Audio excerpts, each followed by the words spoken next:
abracadabra. Magician of our time. Àjàsá olówó ọ̀dọ́ lásìkò tí dé jáde o.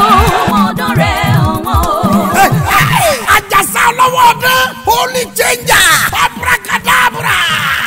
Ìdán bàbá ìdán ó yẹ Àjàsá olówó ọ̀dọ́ fọwọ́ ọ̀dọ́ ẹ̀wọ̀n. Jẹ́ kó dàmọ̀ yàtọ̀. Pípẹ́ ìdán jùlọ lọ.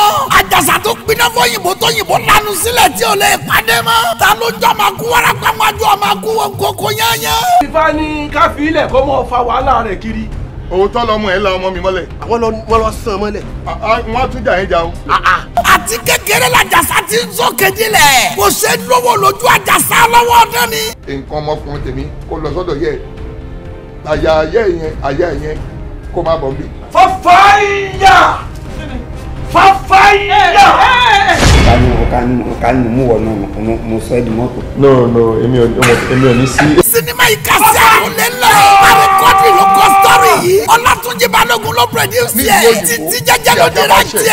Sáré Yínká Quadri. Lateef Adédìméjì. Victoria Kọ́láwọlé. Túndé owó kò níran. Musiliu Ajíkọ́lé. Oyin kan ẹlẹ́bùbọ́n. Fàṣàsí Ọlábànkẹ́mi Dàgúrọ̀.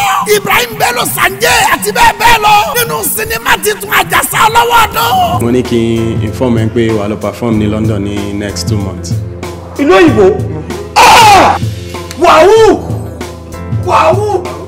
Subtitled in English. Àti gbé jáde báyìí o. Marketed and distributed by Olasco Films Nigeria Limited. EU 10-6. Movie City. Ami Arena Shopping Complex Bolade Oshodi Lagos. Headmaster Films Nigeria Limited. Ní Arena Shopping Complex Bolade Oshodi ló distribute ẹ̀. Sinimá ti fún Àjàsá olówó ọdún ní kẹ́ra kẹ́wò kẹ́gbà. Olóyin ládùn rẹpẹtẹ kọjá bẹ́ẹ̀. Ẹ tètè lọ́ra tí ó ti jáde. Olasco àtòrí ọ̀kì ojọ́ kẹyẹkẹyẹ gbàgbẹ́. Ara o. Ìyá Àjàsá.